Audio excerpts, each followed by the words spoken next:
What was the one great takeaway from the first hour so far? And if, yes, it's a good thing people raise their hand because otherwise I'd feel really bad. Yes.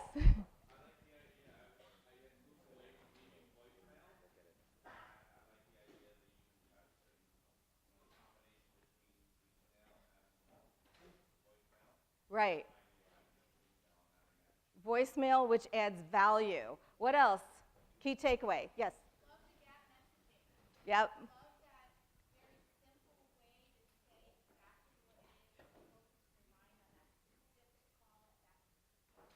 Mm-hmm. Yeah, and one thing about that gap messaging is that this is actually something that's very good to do as a group exercise with your team, because you may come up with one thing, but who says you have the best answer? It may be a customer service person, not even a salesperson, who has the most amazing answer. In fact, we were talking at the break, someone was asking me a question about messaging and about finding out what the customers really like, because you don't know those people ahead of time. And one of the things that we do when we're putting messaging together for our clients is that we'll interview our clients' representative A-level clients, only the representative A-level clients, and recent ones too. And we'll ask them specific questions about what was happening in your world at the moment that you felt that talking with someone new was really important to you and you didn't want to put it off. Because if you can ask that question of, let's say, 2 to 3 representative A-level clients, they may tell you something that you didn't know about that was going on behind the scenes. And someone asked me about pain. One point I want to make really an important part of this is that it doesn't always have to be about pain. A lot of times it's about pain, but not always. Sometimes it's about opportunity for your prospects. What could be that is not currently happening that you can help them with? And that's also gap. What could be versus what's happening? And you can fill that in as well. People are not always in pain. Like when people say that they're somewhat satisfied, they are.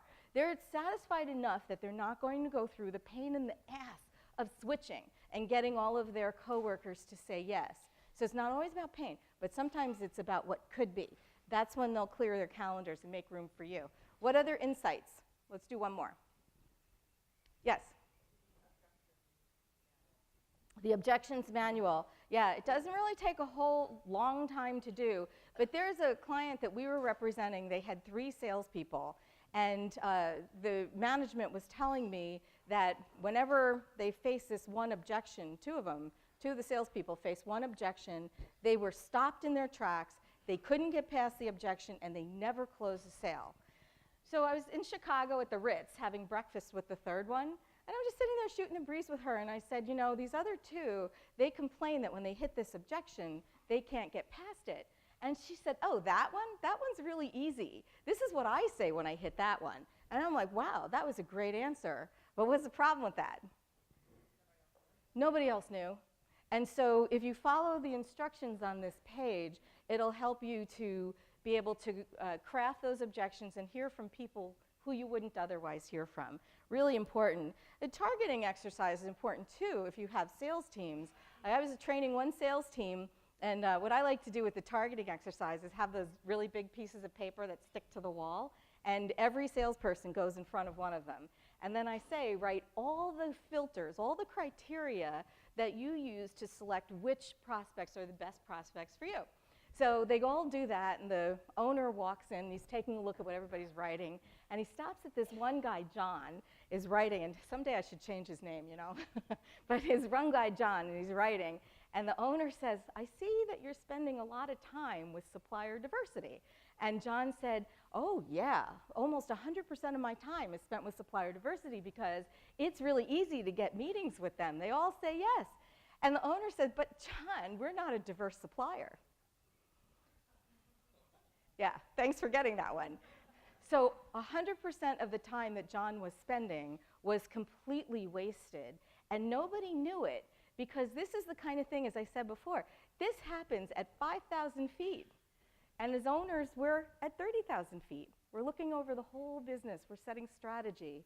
Even the sales managers don't know to look at 5,000 feet. This stuff is very correctable, right? It's really important that we set the tone and the strategy, even if we have managers underneath us who are responsible for what the salespeople do.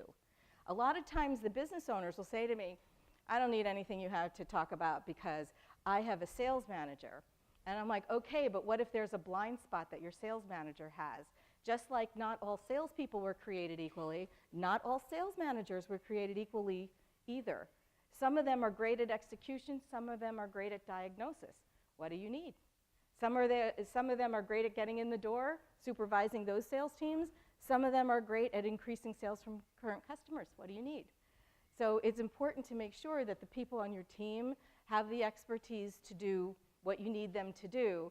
And the only way to know that is we have to know what our blind spots are up at the top. So we don't just get outcomes, we get the, what kind of outcomes?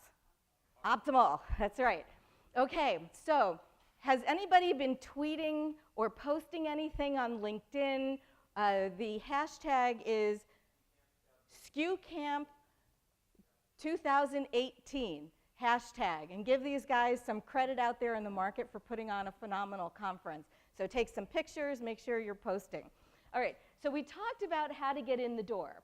We're going to talk about what's on that road between getting in the door and that cash bag. And I got to keep an eye on the time because I was hoping to do a brainstorm exercise. So here we go. Okay, anybody who knows me knows my mantra is date and time, date and time, date and time. There is always a date and time for every next step in the sales process. Even if a next meeting isn't really appropriate, a 10-minute check-in call is. So if somebody says at the end of the call, people are pretty good about closing up for next steps, but they don't ask for a date and time on the calendar. You see somebody at a conference, you guys decide, hey, the best next step is for us to get together and have a meeting, well, or a conference call. iPhones come out. When are you available? The other person's going to have his or hers too. Date and time, and you're done. This staircase is actually a client's office of ours. When we met them, they just had the first floor, and then they grew so much they have now a second floor, and their sales team sits at the top of the second floor. So I said, when I was visiting there last, I said to the owner, wouldn't it be great if you said date and time on the way up the stairs, so every time they went to their desks, they had to pass that? So he really got behind that. This is the owner's office. And when they did Bring Your Kid to Work Day, he sent me a video of the kids walking down the hall saying, next step, date and time, next step, date and time. They really got behind it. It is the single easiest way to shorten your sales cycle. Single easiest way. And you maintain control over the sale. I went through the Xerox sales training program so many years ago. I wish somebody told me this. It is so easy to incorporate, right, you guys? Is it easy to incorporate? And then to make sure that your people are doing it too.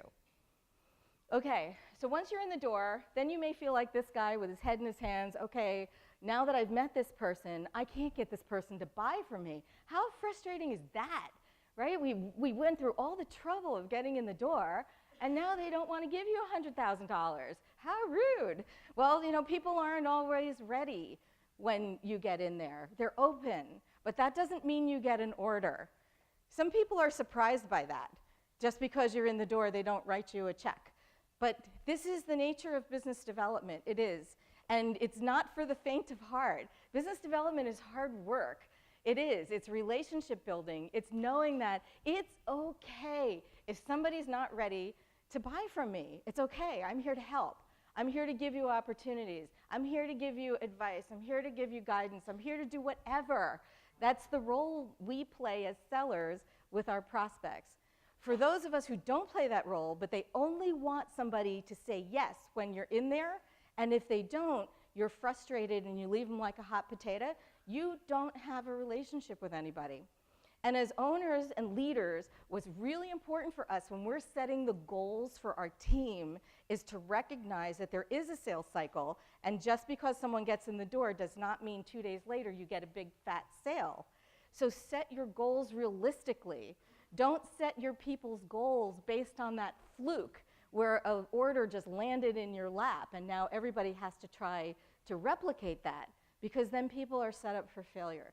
Be realistic about what's possible for them and let them do the work of sales and relationship building, knowing that they may not have an order today, but they might have a big one next year. And in fact, when we were doing door opening for Axis, and they were getting in with all the beauty companies. This was many years ago. And we had several meetings, and one resulted in a $12,000 order within 3 months. Okay, that's great, but 12,000 is kind of puny, but you know how it goes. The first one is small, and then the subsequent ones, as long as you do a good job relationship building, will be bigger. In year 2, there was a $1 million sale. Was it worth it to stay in touch? Yeah, but if that salesperson didn't stay in touch with that prospect after the $12,000 order, thinking, oh, $12,000 order, that's puny, I'm going to go spend my time elsewhere, that prospect would have gone to somebody else for the $1 million order. So you have to hang in there and understand that this is a process. It's a process for your prospects too. And let them go through it, right? Be on that journey with them, and then let your salespeople have the space to do it right. So that brings us to the right seller. Now you notice the right door opener is on the left side, but the right seller is on the right side. This organization that I speak for, where they have 75% companies trying to get in, the big and medium-sized companies, and 25% of the audience is the executive decision makers. When I gave my first presentation for this group, I spent some time with those executive decision makers, and I said to them, here's your chance. Through me, you can tell all these people what it's going to take to get in the door with you. Let us know what that's going to be. And they said several things, but 2 that I'll bring up here.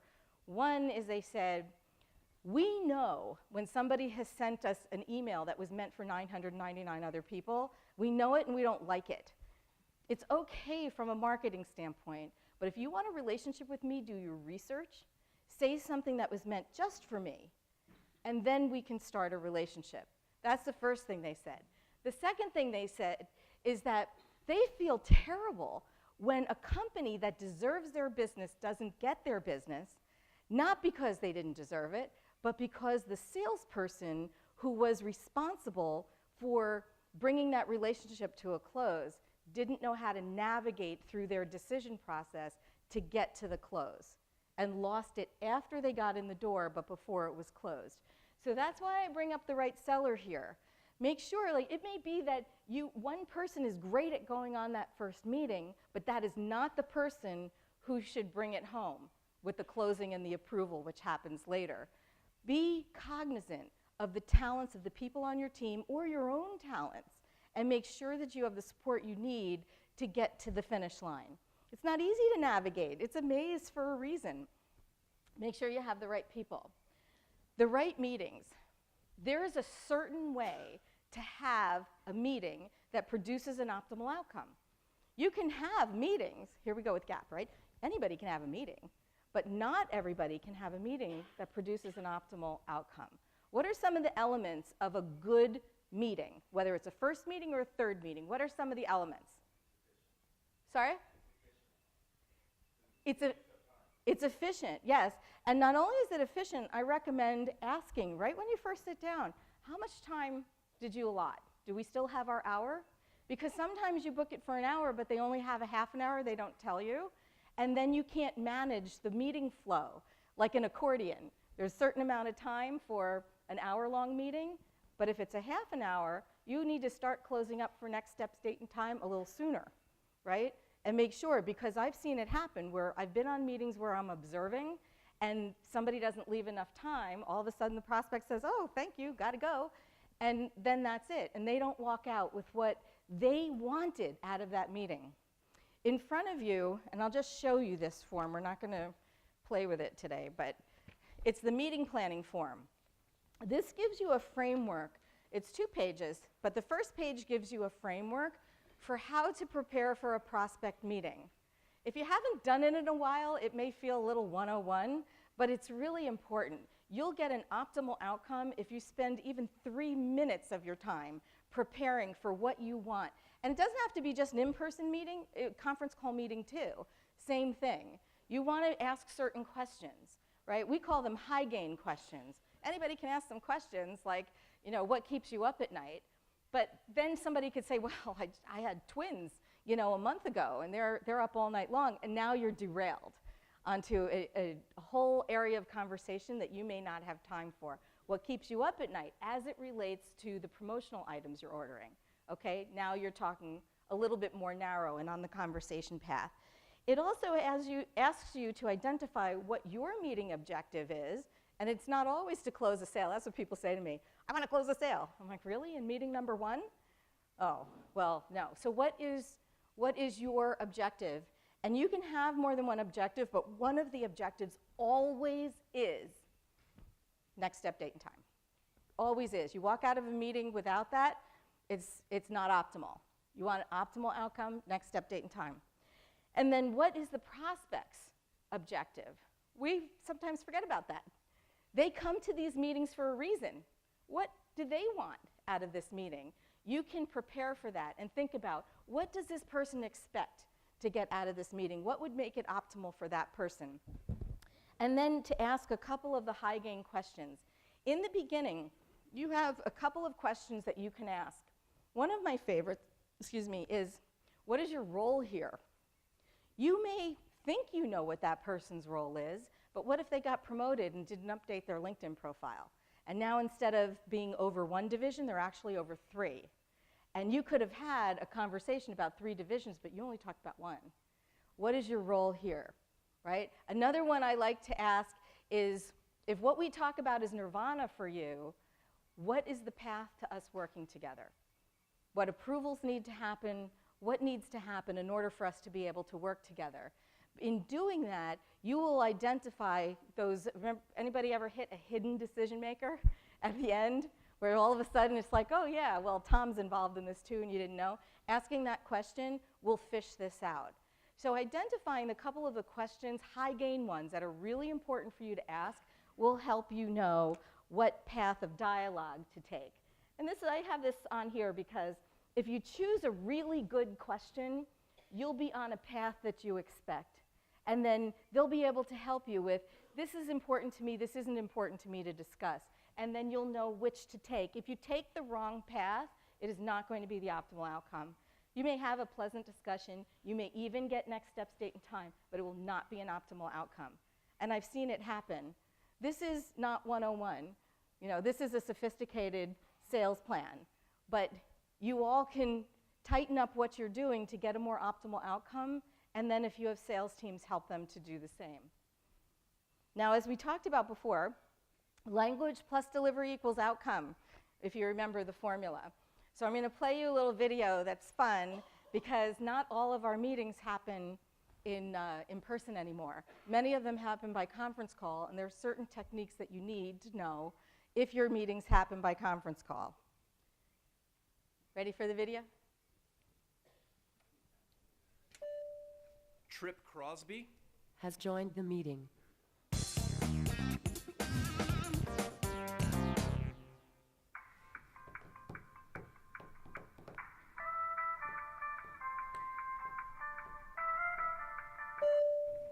Beth? Has joined the meeting. Hello? Tyler? No, this is Beth from ICS. Oh, hey, Beth. How are you doing? Oh, good. Yeah. Just making it, you know. Tyler? Has joined the meeting. All right, well, this is Trip. Who's here? Tyler's here. Beth's here. Okay, the purpose of today's meeting is to discuss the... Yeah, I'll be able to do it in like 30 minutes. John? Has joined the meeting. Hi, John. Hi. I was just trying to go over the purpose of today's meeting, which is to discuss the Tyler? Has joined the meeting. Sorry, guys, I got cut off. Is Paul here? Send him the invite. Put in your access code. No, that's your PIN number. It should be a 9-digit number. Try pressing the pound key. Paul. Has joined the meeting. Any questions before we move on? Yes, this is Beth. What's our best plan of attack for the second quarter? question what actually. we should do. Oh, go go ahead. ahead. Oh, well, I think Well, what we should do it is actually really depends on diversify, how you look at it, 'cause and the really re- come. Go ahead. Go ahead. I think what Given we- sales, what we we're at really- a. I think Let me just say that Okay.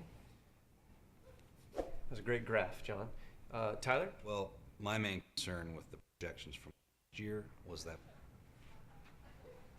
they're just insufficient. I mean, they're not even taking into account.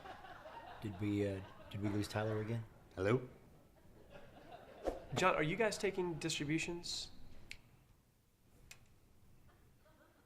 John? Oh, my bad. I was on mute. Let me start over. So I've prepared a presentation. I'm sharing it with all of you. You should be able to see it on your screen right now.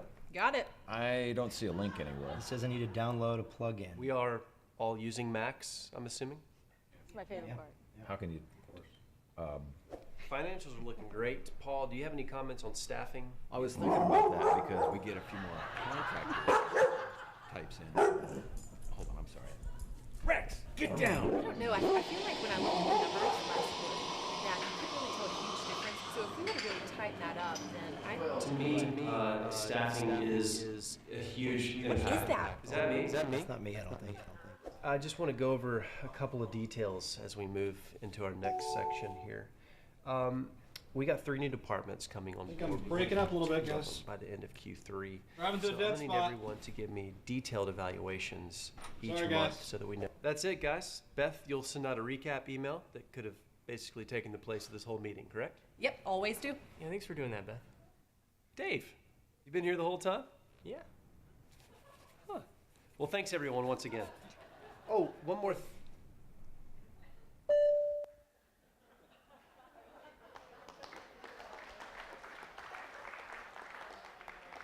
So they're a very creative team of people who really put in place what actually happens out there.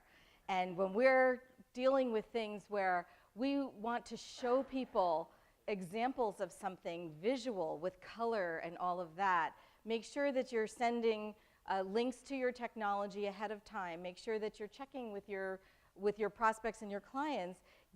Are you going to be in front of your computer? I have some things I'd like to show you. I'll send you a Zoom link or whatever link. Make sure your technology actually works. If you use Join Me, did you know that the free version, you can't have more than 3 people on it? Did you know that? And so when technology doesn't work, you'll lose 10 minutes. If you have a half an hour phone call and you lose 10 minutes, guess what? You got that accordion. You have to figure out, you're not going to have more time. Don't expect you're going to have more time. How are you going to shrink that meeting and still accomplish your objectives and their objectives now in a shorter period of time? And don't forget the next steps, date and time. Date and time on the calendar. Don't forget the next steps, date and time. So you have to leave enough time for that as well, knowing that this stuff is happening when it comes to the conference calls.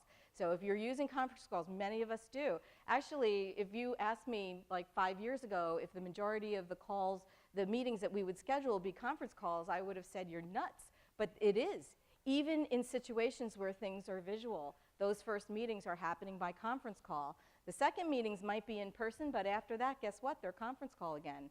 So make sure that your technology works. You also need to ask more questions and better questions when you have a conference call, because you have to keep your prospects more engaged than you would otherwise. Otherwise, they're going to be on their email answering. You have no idea what they're taking in and what they're not. Okay, request, nurture, request. So just because you had a meeting doesn't mean you're going to get a request right away. You need to be able to build these relationships over time.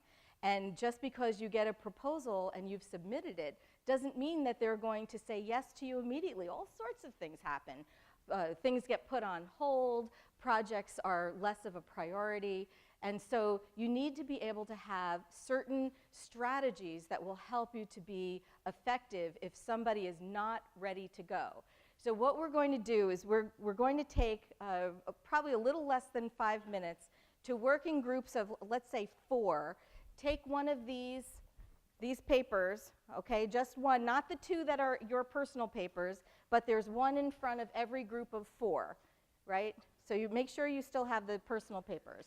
Okay, and we're going to make a list This is where we're going to make a list of lead nurturing strategies which actually nurture leads. So what have you done after somebody's asked you for a proposal and you've given it, and now you're in that waiting period to deepen a relationship with someone so that when it's time for them to make a decision, you are the one that's chosen. And it could be anything from nominating them for an award, inviting them to an industry conference that you're going to, finding out, I know Mike said this yesterday, finding out what industry conferences your clients go to and invite your prospects to go to that so your clients have a chance to say wonderful things about you to your prospects. So it could be any one of those things. Each person gets to add one, and you can't tell a long story. If it's longer than 3 sentences of what you did, it's too long. And then I need a volunteer from each group, and I'm going to voluntold you, who's going to be the scribe, who's going to write down the ideas from the people in your group. Then you're going to make sure that I get those papers. I'm going to make a big, long list, and then I will add my own to that, and then make them available to you. So when, it probably won't be today, but within a couple of days, you'll have access to a big, long list. Maybe you guys can help me pass it out, of all the ideas from everybody. This is where you guys get to learn from each other, not just from me, about what you should do after you submit a proposal while you're waiting for somebody to say yes, and what you have done in that moment to deepen a relationship and make sure you're the one that's chosen. Okay, now, as soon as you move into your groups of 4, the person with the shortest hair is the one who's going to be the person to write. You have 3 minutes, go. Who's got the most creative idea in the room? Oh, good one. Okay, what is the idea? Do we have a mic so everybody can hear? Or are you gonna just lean into me? Yes, but who? Yeah. Do we have a mic? Anybody? No? Okay, we got one over there. That's okay. We're gonna lean in, we're gonna get nice and personal. We were at dinner last night, so this is not awkward at all. Is this weird? Go ahead. I was in a client meeting with a different department. This is like scaling. Thank you. That was like scaling the person yesterday that you didn't want to do. So. Yeah, she was in my dining group, so Yeah. we're all set. Okay, so Okay, go ahead. I work with a college, and I was in a meeting with marketing, and I heard that my career center contact had just been moved offices 3 times. It's like, oh, it's like office space. She's like, yeah, exactly. We were joking that she needs a red stapler. So I went home, ordered a red stapler on Amazon, brought it by the career center woman's office. She gave me a huge hug, brought me around to everybody in the office. I was like, this is Jen. She does all of our awesome stuff. And then she sent me a picture with her red stapler. Yeah. So. That's awesome. You know, when you do something personal for somebody, and it doesn't have to be a lot, look, it was a red stapler. It could be anything. It could be food. It could be anything, that as long as they could accept it. Not all corporations will let you do that.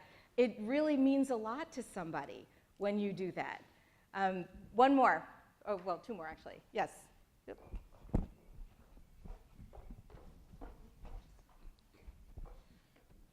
So this is actually one of Anna Claire's ideas she encourages us to do.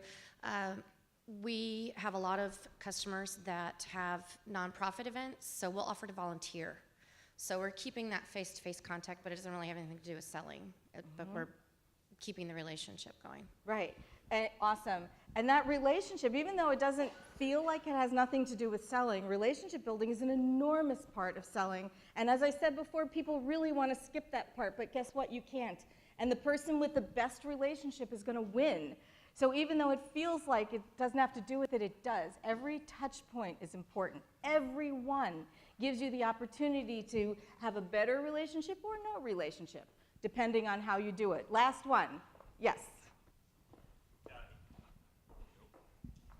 Engaging your customers on social media. So after a meeting, if they manage the social media, go and follow them on Instagram and Twitter, and then go and like their last 100 tweets and respond to a couple of them. Yep. Whether or not you read them, whatever, just engage it. Yeah, awesome. People will thank you for that. As I said before, nominating them for award is a big deal. Make sure you call them and ask them if it's okay if you nominate them for that award. Social media is great, but here's the blind side of social media. People like post all this stuff, and then they forget the sales part of it, is to make sure that you have that personal connection. Somebody wrote a book, write a review and say, hey, listen, I thought your book was awesome. Here's a great review. And is this what you like, or would you like to make some edits? What a nice personal touch. You don't have to spend any money on that at all sorts of things. Okay, the number one reason why sales which should close don't close is because of lack of timely and effective follow-through. This is a big deal. When people are rushing, they don't set tasks for themselves in their CRM. They don't remember to write it on the calendar, and you spend all sorts of time developing a great relationship only to forget about somebody and say 6 months later, oh, I was supposed to follow up and I didn't. This is very simple. Just make sure you're calendaring and taking excellent notes. And if you have a sales team, make sure they're doing the same thing. Otherwise, what are you spending the money on? This is kind of hard to read, but it comes from the National Sales Executive Association. Only 2 things that are important where those arrows are.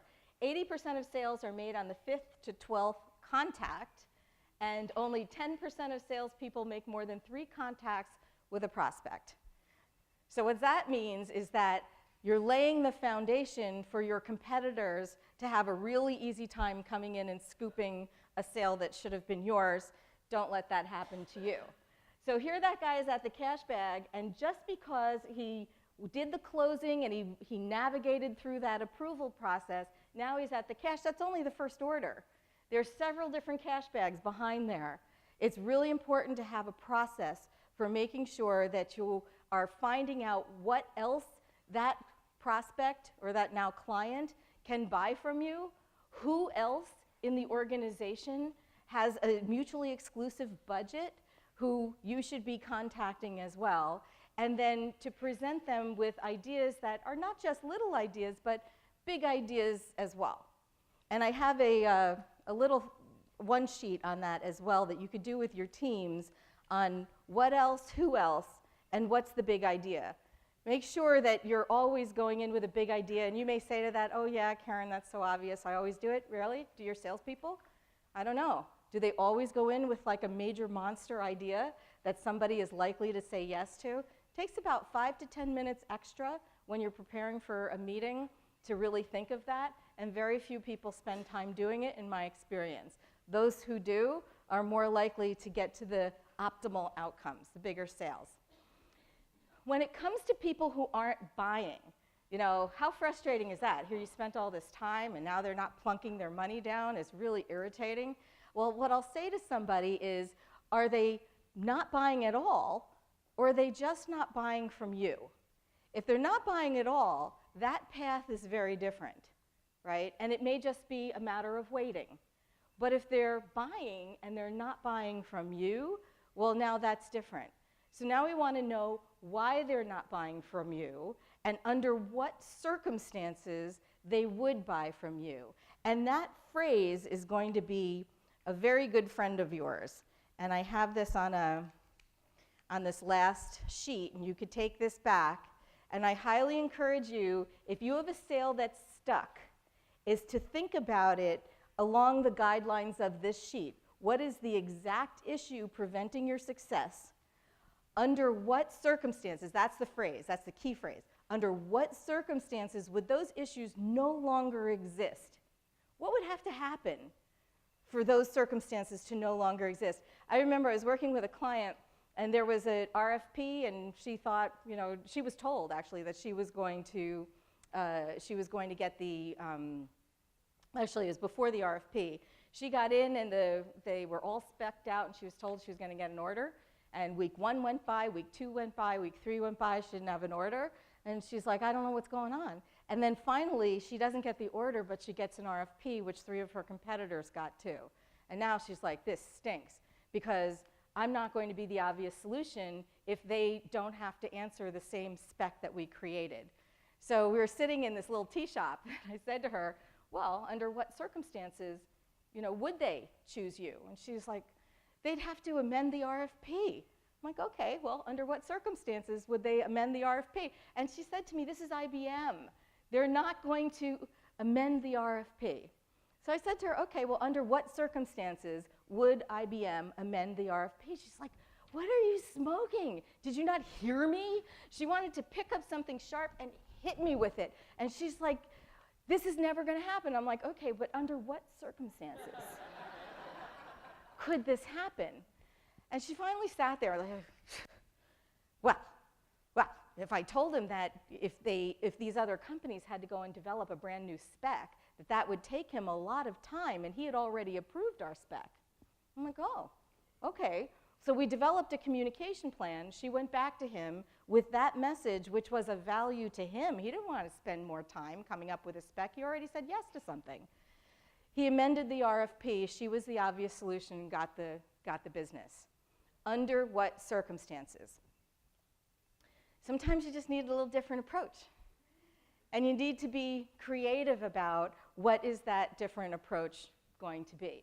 Now, we're going to do an exercise, and then I'm going to have you sit down quickly so we can end on time. But the exercise is a lot of fun, and then I want to just leave you with a quote. Okay, now this is where you need the two pieces of paper. A blue and yellow piece of paper, and you're all going to stand up.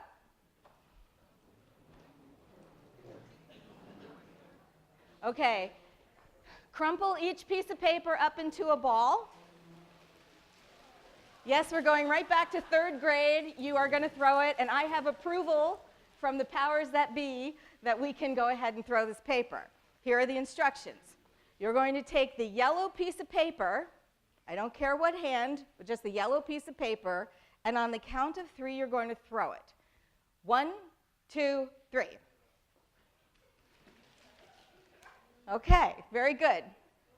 Raise your hand if your piece of paper hit any one of these 4 walls. Nobody. Why not?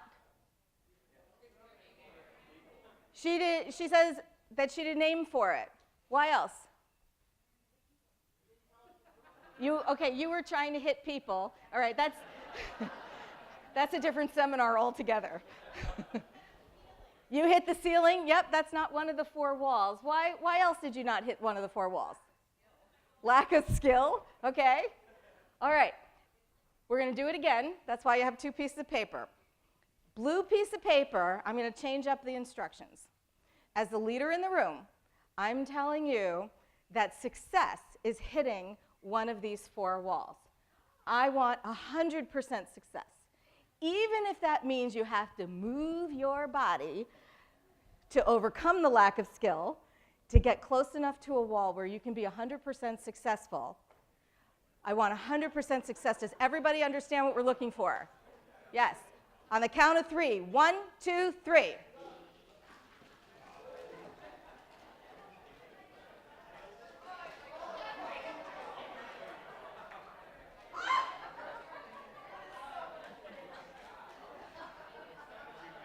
Okay.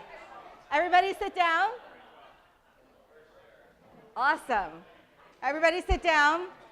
Raise your hand if you were successful hitting one of the 4 walls. Oh, 100% success. Did you know that one time I did this exercise and they all threw the paper at me? They did. So we have 100% success. Why were you successful the second time and not the first? There was clarity. I gave instructions. Why else? Right. You could change up what you were doing. Sometimes you have to do something different in order to get a different result. Why else? A specific target. When you aim for something, you're very likely to hit it. And then for those of us who have sales teams, I was very clear on the direction of what success was. When was the last time you sat with them and were exceptionally clear? Target, message, answers for objections, process for doing the work, how you have the meetings, how you do the nurture before the proposal, how you submit the proposal, how you do the nurture after the proposal, plus the closing and the approval process. How clear have you been as to what success looks like in every single one of those areas, including when it's okay to give up? That one's really important. People ask me all the time, hey, Caryn, when do you give up?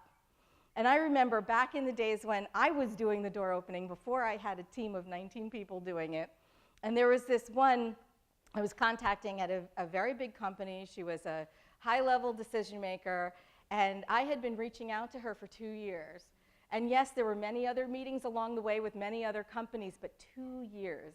And finally, I got to her name, and I'm like, there's Beata again. At what point do you just give up? 2 years. I've been talking to her, writing her emails, voicemails. I thought of every possible answer for an objection. She really was set in every way that could mean she was 100% set. So I get to her name, and I'm like, I have to be an idiot for keeping up with this. But I am a maniacally methodical person. It would physically pain me to skip over her and go on to someone else. I couldn't bring myself to do it. So I called her. She answered the phone that day, and she's like, oh, Caryn, I'm so glad you called. I'd never met her. She's like, I'm so glad you called because things have changed, and we do need you to come in and have this meeting. So I got the meeting for my client. Of course, we don't typically go on our clients' meetings, but I went on that one. I had to see what she looked like after all. 2 years. And my client got that business. And they would never have gotten that business if I hadn't called on that day and I hadn't spoken with her and stuck with it. So when people say to me, when do you finally give up? I say, you don't give up. As long as you've done the targeting properly and you've done the other aspects of business development properly, there is no reason to give up. Unless you find out there's new information that leads you to believe they're no longer a good prospect. Of course, you're going to set tasks, as we talked about before. But here's our little mouse. I'm on a mouse theme lately. He would never give up. And the quote I want to leave you with is from Dan Kennedy, who says, the difference between garbage and salad is timing. So hang in there, because your competition won't. We are out of time because it's 11 o'clock. We're finished right on time. Do we have time for a question or two, or will you have to wrap it up? Okay, boy, that's a landslide. I didn't think we were going to have that. Thank you for that. Okay, so let's open it up for some questions, and then we'll close it up, turn it back, and I'll be on my way. And if we don't get to your question while we're here, or you think of something after, please give me a call. Or you can email me what your question is. Might take me a little bit of time, be patient, but I will get back to you and answer your questions. There's also, here is a manual called The Path to the Cash. I actually wrote that based on something Larry from Access said to me, and I wrote that manual. It's the answer to the top 10 objections that keep you from getting in the door. You could find that on my site. Biz Dev Done Right is about the blind spots in the sales process that keep you from the success you should have. This is an Amazon bestseller. You could just get it on Amazon. And if you want candy, tackle me before I leave. All right, who has a question? Someone else is going to have to pole vault over furniture to get to people. Okay, go ahead. So you gave an example of a bad voicemail, but you didn't give an example of a good one. Okay. So can you give a good one? Yeah, so a good voicemail is 6 sentences. And there is an article on my site, if you go to the blog, that gives you the breakdown of what each of these sentences needs to be. But it's your name and your company name, one sentence of exactly what your company does that's in language that's relevant and compelling for your prospects, a statement of expertise and credibility. Why are you of more value? Why should they take the time out of your schedule, or their schedule rather? What your ask is, what do you want from them? And then you close it up, right, for next steps. I actually did this, Larry asked me to do it on the Promo Kitchen interview, so it is on there, but let's see if I could get it. So I do it for my company. Hi, this is Caryn Kopp from Kopp Consulting. We do new business development, and we help clients get in the door for the meetings that they can't get for themselves. If getting in the door and having more meetings and more sales is important to you, let's have that conversation and talk about how we can help. You can reach me at 908-781-7546, and I'm looking forward to speaking with you soon. So you hear how it's very conversational, right? It's very short. If I had a long enough time, I love to edit, but I never have enough time for it. I could probably get the whole thing down to about 4 words, right? So every word has to have its place. Every word matters. Most people will try to stuff everything in the kitchen sink into a voicemail. But actually, what we do when we are doing messaging for door opening is we'll come up with 3 to 4 voicemail email vignettes to get someone started, because you can't leave the same voicemail more than once. So you build on the story over time. You're adding different success stories in. You can add things from your research. You have to research the prospect before you reach out. And you can add other connections in and reasons why it would be of benefit for this person to take the meeting or to take a phone call. Live dialogue is different. You can't stuff a 6-sentence voicemail into live dialogue when someone answers the phone. And a lot of times people will do that. Don't do that. Don't stuff your 30-second commercial when somebody answers the phone. And when they answer the phone, it's go time, and you don't get another shot. I say that to my team all the time. You don't get a second chance, so no pressure, right? You have to do it right the first time. Live dialogue is 2 sentences and a question. And the question has to springboard dialogue. If the question is too broad, you're going nowhere. If the question is too narrow, you can cause a disconnect. So you want to make sure the question is just right to springboard you into dialogue. And some of that is in that article as well. Other questions? Not one other question? You guys all got it. Oh, one more. So you were talking about door openers, people specifically that make that first connection. Is there a certain type of personality that you find work better in that situation versus other types of sales process? Yeah, so is there a certain kind of person as a better door opener? And actually we were talking about this on the break. And what I can say about door openers is it's about DNA. Like, how did I know I was a door? I don't know. Like, how did those people when I was 11 know that I would be good at appointment setting? And now there are labor laws, like they'd go to jail. But I don't know. I just knew what to do. And the way I can stand up here and tell you what to do is because we've made a science out of it. But before we made a science out of it, and I was just doing it for people, and then I grew a team that just knew how to do it, and this is what they were doing for other companies, I couldn't tell you what I did. I didn't know how I got to the right message. I just knew what it was. I couldn't tell you how I could navigate like this. I just can, right? And so that's why I think that there's such a difference between not just the people who are good at it, but the people who want to spend their time that way. And people ask me all the time, like, is there an assessment that will help you to not hire the wrong people? And I personally haven't found one that I'm satisfied with that digs at the desire piece, right? It may tell you if they've got the talent for it, but not everybody in my experience who has a talent for it wants to spend their time that way. And then it becomes a big, big, big, big fight. So it really is in their DNA. They can navigate a conversation like this. So we have specific questions we ask when we're hiring other door openers. We have our door openers interview door openers. And I find that that's a really good way to figure out what the BS is, because they know what the answer should be. There's an article on my site, on the blog, that gives you questions that you can ask candidate door openers, even if they're new. So if they're experienced, you say, tell me about a time that you grew a territory from scratch.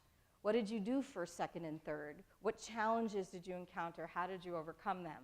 And then if it's a new person, let's say you want to hire a young person, you can say, think through, how would you navigate without any relationships at all? How would you navigate and get in the door with somebody who doesn't want to see you? And just have them think it through. If they've got the DNA, they'll be able to tell you about it. If they have the experience, they should be able to cite specific times that they've done that. When we have people who talk about leveraging their network and everything, which is great, on part of an experienced salesperson, but that's not what we need. We need them to be able to get in with people who they don't know. Not everybody who has a network of people who are exactly the people you need to get in to see. Be careful when they say they have a network, because it may not be of any value to you. Any other questions? Caryn? Yes. Whoa, that was loud, sorry. Hey, on the podcast, we talked about one of the biggest challenges in this business is the bandwidth and infrastructure that most of us live under. So you work with Larry, $50 million distributor. You've worked with Ruth, a pay-per-clip, you've worked with a lot of promotional products distributors, and you know, typically, salesperson goes out, develops these skills to land the business, grows the book of business, then nurtures the book of business. The infrastructure in our industry is not really set up for this dedicated role for prospecting.